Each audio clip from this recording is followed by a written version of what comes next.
Welcome to our boat tour. We are visiting Nieuwmaris, a city in the North Sea off the shores of Amsterdam that floats to combat the rising sea levels caused by climate change. To construct the city, we had the help of people like engineers and surveyors. Here are some now. Hi, I'm Naomi and I'm learning about chemical engineering. Hi, I'm Catherine and I'm a civil engineer. Are you guys enjoying the boat tour? We are. The city is just as beautiful from the outside as it is from the inside. It is, but most of the action happens inside the domes. Could you tell us more about a citizen's daily lives? Nieuwmaris has lots of daily activities like museums and sporting events to keep residents entertained while boosting the economy. Speaking of the economy, how does the city get its money? In addition to the beautiful walking trails and community building experience the urban gardens provide, they also help produce plants to make medicine. We sell medicine made from plants like peppermint, alstonia, and ginseng to boost and support the economy. Nieuwmaris is able to offer a free education due to the affluent economy. Students from kindergarten to high school are granted a high-quality learning experience through our education system.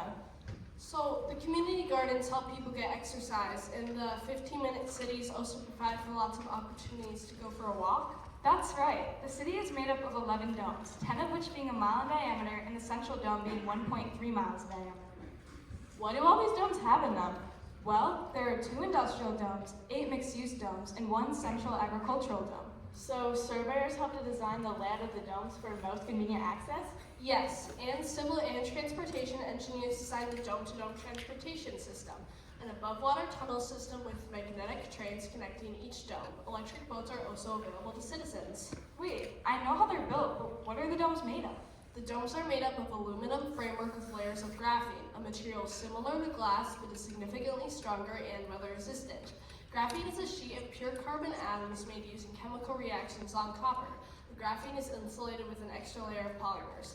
To make sure these don't break or set aflame, chemical engineers designed a spray that includes flame retardant and anti-frost chemicals that are sprayed on the paints. You might ask, how do the domes float? Well, each pod has an underwater flotation dome, or UWFD. The UWFDs are also made of graphene, like the domes, but are reinforced with carbon nanotubes. Carbon nanotubes are essentially graphene, but are rolled up to strengthen the UWFD. The UWFDs are filled with helium to make the pods float. They are anchored to the seafloor around the edge and have multiple layers, so if they get damaged, they can be quickly repaired. The city can easily float over small waves, but to protect it from larger ones, Nieuwmaris has a bio-rock breakwater. Bio-rock is a self-maintained coral-like material that is eco-friendly and ecosystem restoring. The wall grows with the tides, and corals naturally limit pollution to the surrounding water. But how does Nieuwmaris get clean water to drink? Mechanical engineers use reverse osmosis to desalinate the water, then use the extracted salt to filter the city's gray water in a softener tank.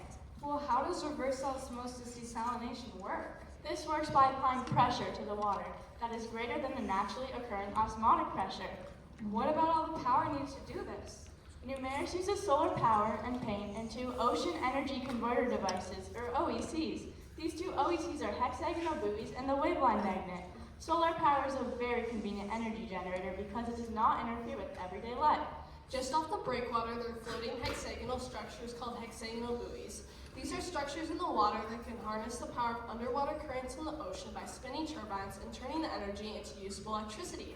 They are made with recycled plastics and the help of electrical and mechanical engineers. To harness affordable and renewable energy, Nieuwmaris also uses the waveline magnet.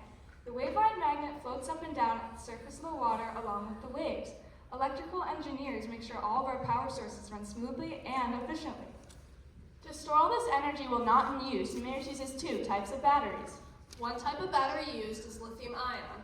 Lithium-ion batteries eliminate fossil fuels and work in natural disasters. Aren't they kind of hazardous to the environment though? Yes, they do emit harmful toxins in the air, but Nieuwmaris isolates them in the industrial zone, so the pods where people live are not affected. What about the people working there? Are they not affected by the toxins? That's true, but we have personal protective equipment for our workers, like suits and gloves, to limit exposure while handling or disposing lithium-ion batteries.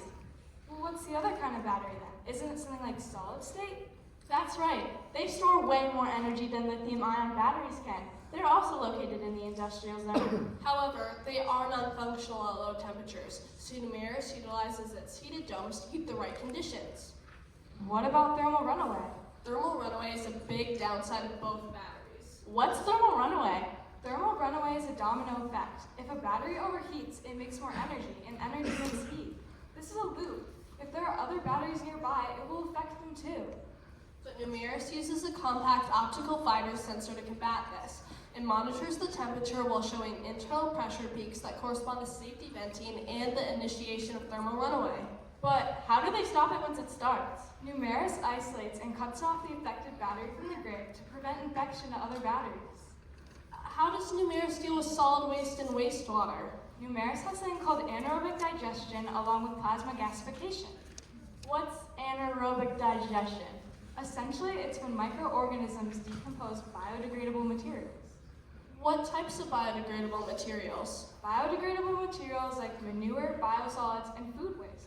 This process produces digestate for building materials and organic fertilizers. Oh, I heard something about biogas being a type of gas that's a product from anaerobic digestion. Yes, biogas can be burned to make heat, electricity, and more renewable gases. How does it do that? Bacteria breaks down organic waste without any oxygen, which makes methane and carbon dioxide. And that methane can be burned in a generator? Exactly. Wait, you said something about organic waste. What about non-organic waste? Oh, I know this one. Plasma gasification manages non-organic waste by using high-temperature electrically charged gas to break down the waste into syngas. What's syngas? Syngas is an environmentally friendly gas, also known as synthetic gas. Well, what's it used for? Syngas is used for Nieuwmaris' city electricity and heating. The closed-loop system helps reduce waste sent to landfills by converting it into syngas for the city, but the energy intensity is a downside. Well, thank you, Catherine and Naomi, for teaching us about this amazing city. Thank you for inviting us on the boat tour. I'm so glad to be able to learn in such a great city. Yes, thank you. Nieuwmaris really is a leader in floating cities. I hope you enjoyed the boat tour.